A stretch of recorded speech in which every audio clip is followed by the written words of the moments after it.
జగ్గారెడ్డిగా నేను చాలా క్లియర్గా ఉన్నా.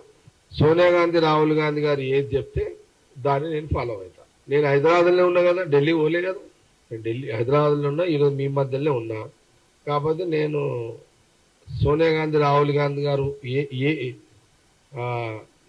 వాళ్ళు తీసుకునే నిర్ణయం కరెక్ట్గానే ఉంటుంది.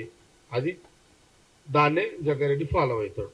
పిసిసి వాళ్ళు ఎవరిని ఇచ్చినా, గతంలో రేవంత్ రెడ్డి గారిని పిసిసి ఇచ్చారు, ఇయ్యంగానే రేవంత్ రెడ్డి ఫాలో అవ్వలేము.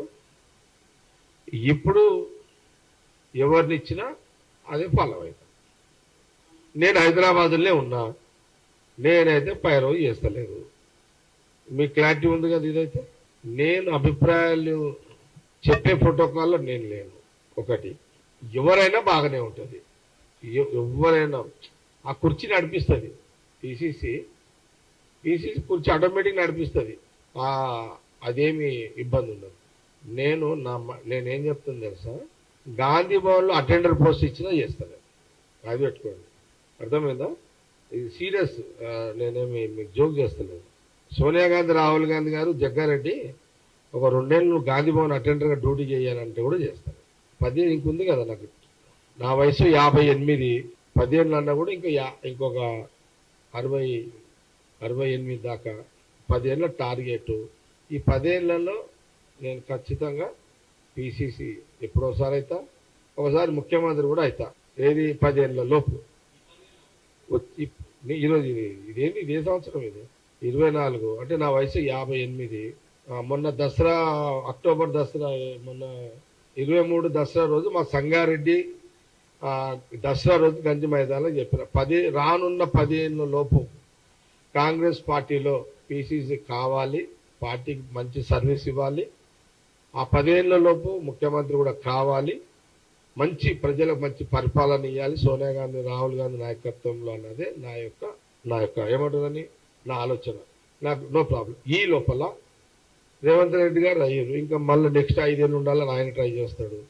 ఇంకా మీతో కూడా ఉన్నారు ఇక్కడ, వాళ్ళ పేరు నేను ఇప్పుడు ఎందుకు, ఆల్రెడీ ఒక ముఖ్యమంత్రి ఉన్న ఇంకో పేరు నేను చెప్పొద్దు. నేను చెప్పింది ఎప్పుడు, అప్పటి వరకు ఇంకా మీతో కూడా ఎవరైనా కావాలని కూడా అయిపోతారు. అందరు అయిపోయినాకనే నా కోరిక. నేను ఎవరికి కాంపిటీషన్ కాదు. మా కాంగ్రెస్ పార్టీలో పిసిసిలు కావాలనుకున్న వాళ్ళు ఎవరైనా అవుతారు. ఇప్పుడు చూడు, మీరు టీవీలు చూస్తున్నాం, మీరు అట్లా మహేష్ గౌడ్ది నడుస్తున్నది, మదియాస్ గౌడ్ది నడుస్తున్నది, బలరాం నాయక్ పేరు వస్తుంది అనుకున్నారా, బలరాం నాయక్ నడుస్తున్నది. సురేష్ శెట్టి గారి పేరు వస్తుంది అనుకున్నారా, సురేష్ శెట్టి గారిది నడుస్తున్నది. సంపత్ మాదిగా జాతి సంపత్ పేరు నడుస్తున్నది. ఇప్పుడు అది ఉన్నది, చర్చల్లో ఉంది. చూడు, కాంగ్రెస్ పార్టీలో ఎంత గొప్ప పార్టీ కాంగ్రెస్ పార్టీ, చూడండి ఎంత గొప్ప పార్టీ కాంగ్రెస్ పార్టీ. ఒక ఎన్ఐసి యూత్ కాంగ్రెస్ వచ్చిన మహేష్ గౌడ్ జాతీయ పార్టీలో పిసిసి రేస్ లో ఆల్రెడీ ఇప్పుడు ఆ మీటింగ్ ఉన్నాడు. కేసీ వేణుగోపాల్ గారి మీటింగ్ లో చర్చలు ఉన్నారు. వీళ్ళంతా సామాన్య కార్యకర్త దిగిన సంపత్ వచ్చేసిండు, సామాన్య కార్యకర్త వచ్చిన షెట్కార్ వచ్చిండు, సామాన్య కార్యకర్త బట్టి విక్రమార్క ఉన్నాడు, ఇప్పుడు డిప్యూటీ సీఎం ఉన్నాడు, ఆల్రెడీ అవన్నీ ఉన్నాయి. ఆయన కూడా చర్చలు ఉన్నాడు. మధ్యాశ గౌడ్ గారు ఆయన ఒక, అట్లా నేను ఏమంటున్నంటే కాంగ్రెస్ పార్టీ ఇంత గొప్ప పార్టీ.